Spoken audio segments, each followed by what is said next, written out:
आओ छोटी बहू, अंदर आओ। हमारे इस गरीब खाने में तेरा स्वागत है।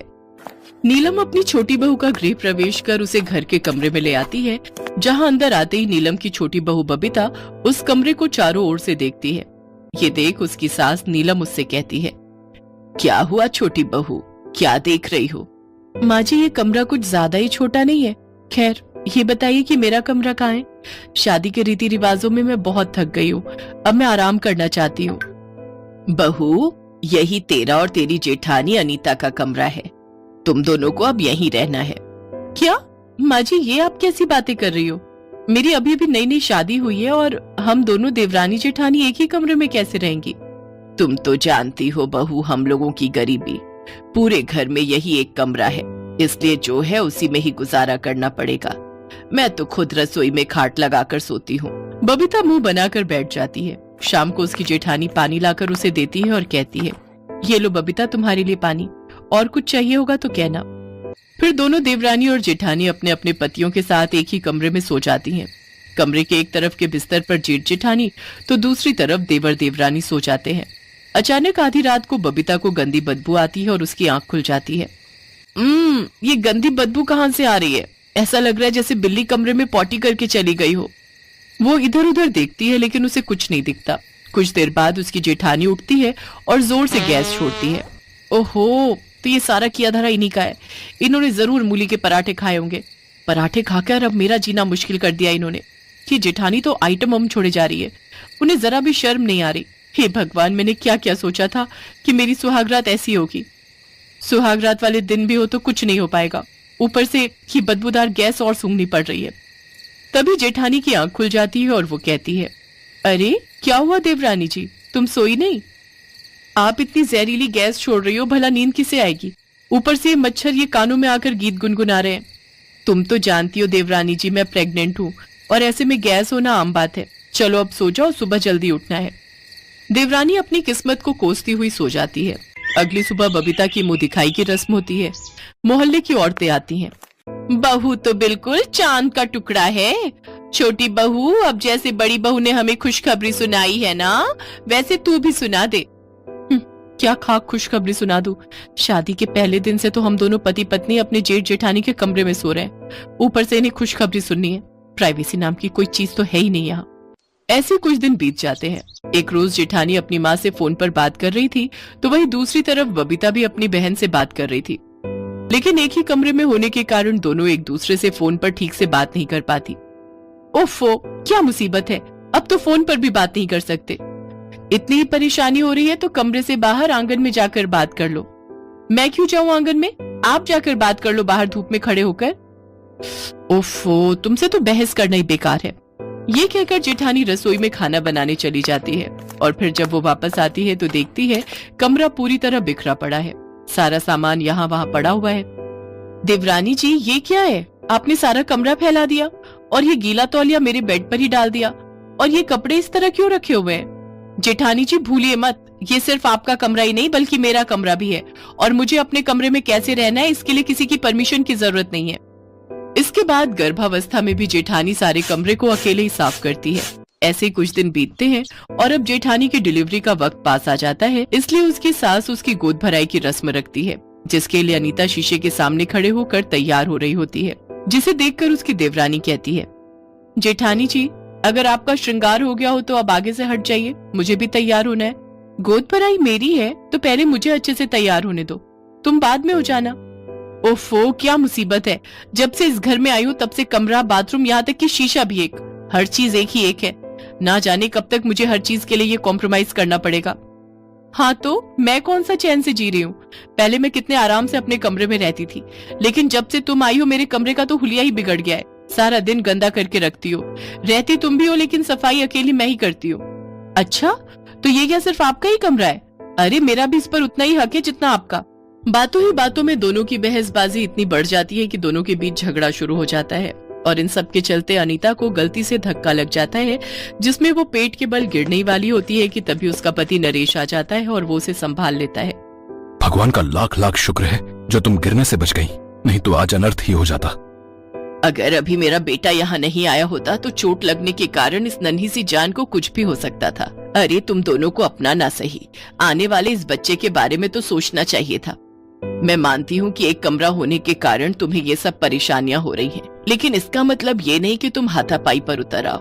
कम से कम तुम लोगों को इतना तो समझना चाहिए कि अभी हम लोग गरीब हैं और अभी कमरा ले नहीं सकते, लेकिन मेरे दोनों बेटे सारा दिन मेहनत तो कर रहे हैं, धीरे धीरे वो कमरा ले लेंगे। हमें माफ कर दीजिए माँ जी, हमसे गलती हो गई, अब हम ऐसा नहीं करेंगे। हाँ माँ जी। तभी बड़ा बेटा नरेश कहता है, आप सब चिंता मत कीजिए, हमने जमीन खरीद ली है और बहुत जल्द उसमें 3 कमरे भी बनवा देंगे। हाँ, हमने सोचा था घर बनने के बाद आप तीनों को सरप्राइज देंगे। आप लोग चिंता ना करें, अब हमारी परेशानी बहुत जल्द खत्म हो जाएगी। ये सुनकर तीनों सास बहू बहुत खुश होती हैं। अब दोनों देवरानी जेठानी एक दूसरे के साथ घुलना मिलना शुरू कर देती हैं और उनके बीच एक कमरे को लेकर लड़ाई भी खत्म हो जाती है।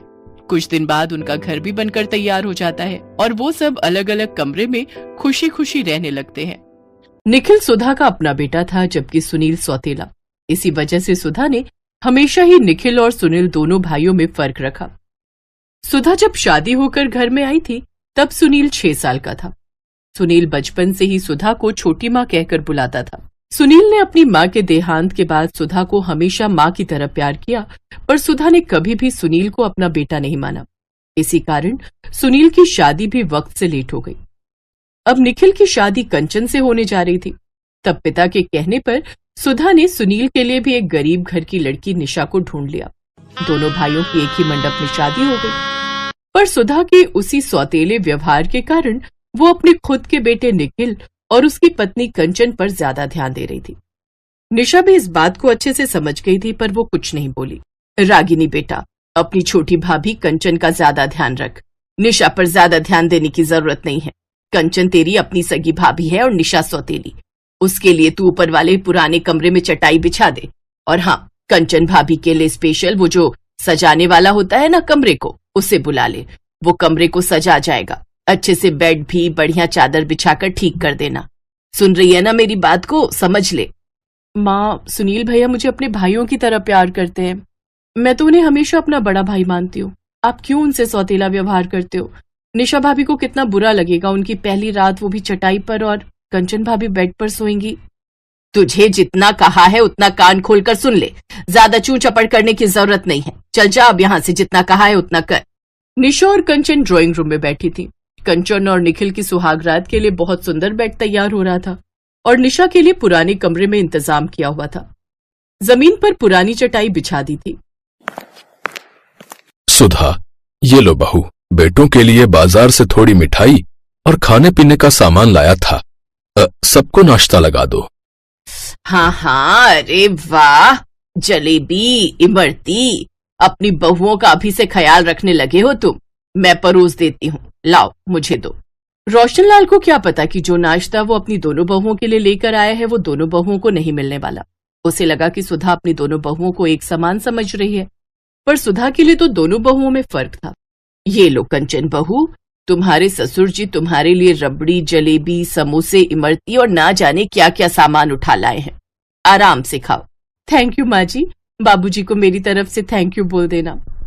अरे इसमें थैंक यू बोलने की क्या बात है बहू, तुम तो मेरे निखिल की पत्नी हो, इस घर की बहू हो।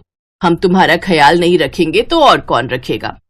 अब तुम्हें किसी भी चीज की कभी भी कोई जरूरत पड़े तो मुझसे आकर कहना। मैं तुम्हारी सास भी हूँ और तुम्हारी माँ भी।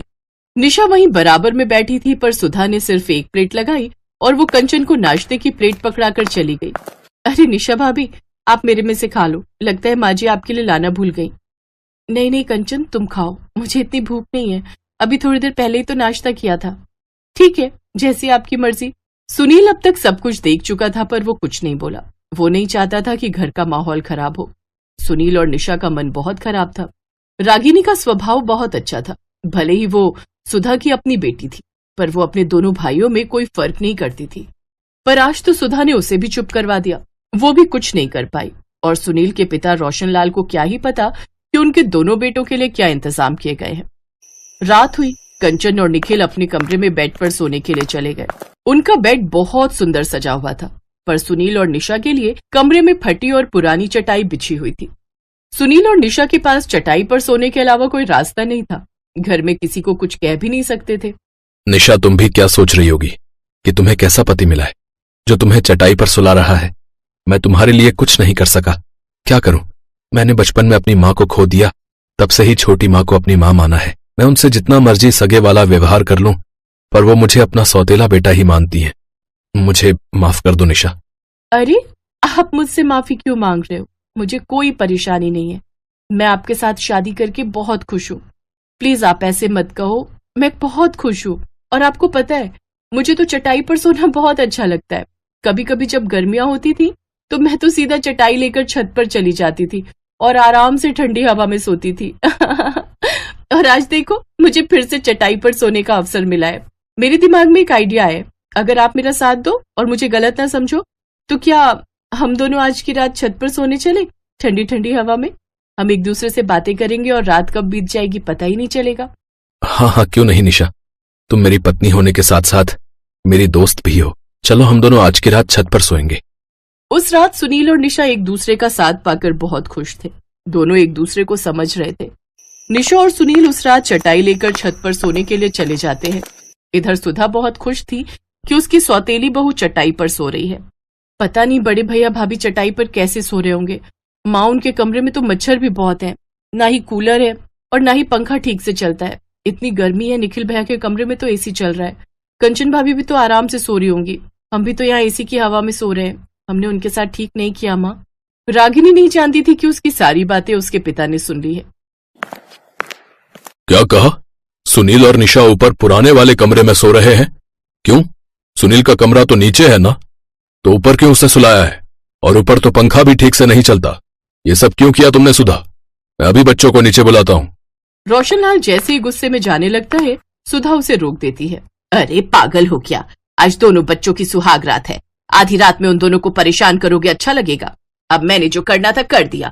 सोने दो चटाई पर। पता चले निखिल और कंचन की भी नींद खुल जाएगी। सो जाओ चुपचाप। सुधा जैसे ही लाइट बंद करने लगती है, अचानक उसे तेज करंट लगता है। सुधा चिल्ला पड़ती है और बेहोश हो जाती है। माँ क्या हुआ? माँ आंखें खोलो। लगता है सुधा को करंट लगा है। जल्दी से बच्चों को बुलाओ। हमें सुधा को अस्पताल ले जाना होगा। निखिल भैया तो नीचे ही हैं। मैं उन्हें जल्दी से बुलाती हूँ। रागिनी बहुत देर तक निखिल का दरवाजा खटखटाती रही, पर निखिल ने दरवाजा नहीं खोला। पर रागिनी की आवाज सुनकर सुनील और कंचन की आंख खुल जाती है। वो दौड़कर नीचे आते हैं। रागिनी हैरान रह जाती है कि निखिल और कंचन के कानों तक आवाज नहीं पहुंची। वो सब सुधा को अस्पताल लेकर जाते हैं। डॉक्टर फौरन सुधा का इलाज शुरू करते हैं। जब तक सुधा को होश नहीं आता, तब तक सुनील अस्पताल में बने भगवान गणेश के मंदिर में बैठा उनका ध्यान करता रहता है। कुछ देर बाद सुधा को होश आता है। सुनिए, माँ जी को होश आ गया है। वो निखिल भैया को बुला रही हैं, पर निखिल भैया यहाँ नहीं है। प्लीज आप माँ जी के पास जाओ। क्या छोटी माँ को होश आ गया? सुनील दौड़कर जाता है और सुधा को गले से लगा लेता है और खूब रोता है। छोटी माँ, आपको होश आ गया। गणेश जी ने मेरी प्रार्थना सुन ली। अगर आपको कुछ हो जाता तो मेरा क्या होता?